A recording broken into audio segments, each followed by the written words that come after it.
Wesh les potes, c'est Kakashi. On se tourne une vidéo tuto sur Pixar tout simplement. Donc pour ceux qui souhaitent débuter en GFX et qui sont sur iOS. Donc voilà, je fais un tuto sur Pixar. Donc pour commencer, vous allez cliquer sur la petite croix qui est en bas avec le dégradé violet.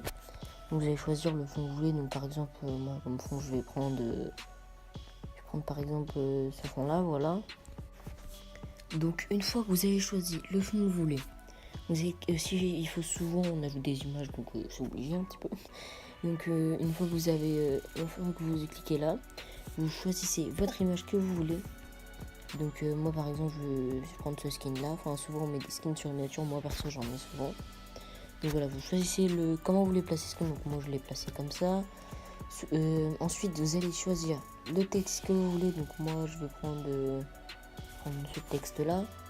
Donc si le texte que vous avez il vous convient pas en termes de couleur, etc., vous cliquez sur effet. Une fois que vous avez cliqué sur effet, vous allez sur remplir couleur. Vous allez choisir la couleur que vous voulez modifier et vous allez modifier la couleur dans la couleur que vous voulez. Par contre, les textes blancs, on peut pas les modifier. Donc si vous voulez modifier la couleur blanche sur les images, il faut les cliquer sur par exemple colorer. Et après vous choisissez la couleur que vous voulez comme ça. Et si vous voulez pas que ça colore le texte dans le dessous, après vous prenez la gomme et vous faites comme ça et puis ça va décolorer le texte. Donc voilà, donc souvent moi je mets les textes derrière les personnages. Donc pour mettre les textes derrière les personnages, pas besoin de se compliquer la vie à tout effacer à la main. Vous cliquez sur la gomme et ensuite vous allez cliquer sur le personnage. Donc ça arrive des fois que ça capte pas très bien le personnage et que ça le mette pas très bien le texte. Mais là par exemple voilà, comme vous voyez la tête, donc c'est pas très bien, c'est pas très propre. Donc vous passez vite fait un petit coup comme ça et puis voilà. Une fois que vous avez fait ça, par exemple, sans faire exprès, vous avez donné un coup de gomme comme ça, donc comme moi j'ai fait là, voilà. Et bah vous pouvez cliquer aussi sur le pinceau. Vous pouvez choisir la taille et tout du trait que vous voulez, la dureté. Donc une fois que vous avez cliqué sur le pinceau, vous pouvez remettre les textes comme ils sont de base. Voilà. Donc voilà. Donc une fois que vous avez fait ça, vous pouvez cliquer sur. Ensuite, on va rajouter une speedline. Donc une speedline pour ceux qui savent pas ce que c'est. Donc c'est ça, voilà. Donc ça c'est une speedline pour ceux qui ne savaient pas. Donc souvent on va rajouter des speedlines sur beaucoup de miniatures. Il y en a beaucoup qui mettent des speedlines. Donc une fois que vous avez rajouté vos speedlines et vos textes et votre personnage, souvent aussi on va rajouter quelques effets ou des flèches. Donc par exemple moi je vais ajouter cette flèche là. Donc si votre flèche elle est dans ce sens là et que vous voulez la mettre dans l'autre sens, comme moi là, à ce moment là, vous allez cliquer sur pivoter et vous allez cliquer sur mirror avec le côté à gauche et le côté blanc transparent. Donc voilà, ensuite vous placez votre flèche. Admettons moi la flèche là elle me plaît pas, bah voilà, je vais cliquer sur effet encore et je vais faire pire couleur et je vais mettre par exemple là je vais la mettre en violet, voilà, je vais la mettre en violet. Donc une fois que j'ai mis ma flèche, donc souvent moi il y a un truc que j'aime bien faire sur ma miniature. Donc des fois souvent aussi c'est mettre des flammes comme ça, donc excusez-moi.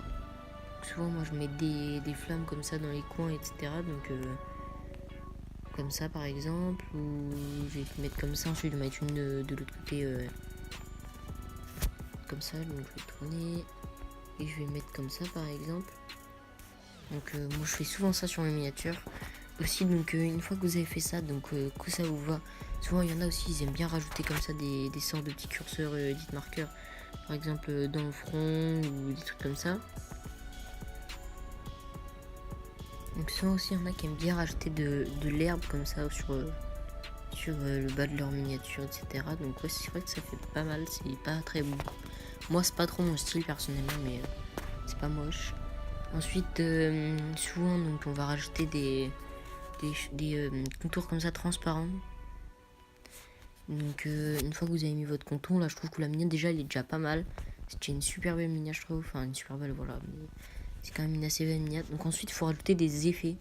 Donc pour rajouter des effets, par exemple moi j'ai cette image là, donc je vais mettre l'image comme ça, voilà. Donc je veux que l'image que l'effet soit plus violet que rouge par exemple, je vais faire ça, voilà. Ensuite j'en ai d'autres, donc par exemple j'ai cet effet là, donc je vais pas le mettre parce que j'en ai déjà mis un.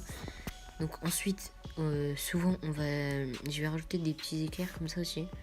Donc je vais mettre par exemple derrière le personnage comme ça, que je vais cliquer sur la gomme et je vais faire voilà le personnage comme ça va passer derrière le personnage. C'est un effet que j'aime bien aussi ça. Donc une fois que vous avez fait ça, donc il y en a qui, enfin moi souvent sur mes miniatures je clique sur effet et je vais aller dans flou et je vais faire zoom radial, voilà. Zoom radial. Et une fois que j'ai cliqué sur zoom radial, donc je vais mettre, non c'est zoom focal, pardon, excusez-moi. Une fois que j'ai cliqué sur zoom focal, donc souvent je vais agrandir la taille pour que le skin ne soit pas trop flou. Je vais rajouter la dureté du flou et décolorer, je vais rabaisser un peu la décoloration. Donc voilà, je trouve que ça rajoute un petit effet plutôt pas mal. Donc maintenant j'espère que cette vidéo tuto vous aura plu. Si elle vous a plu, n'hésitez pas à liker, à t'abonner, à partager. Puis c'était Kakashi et à dans une prochaine vidéo.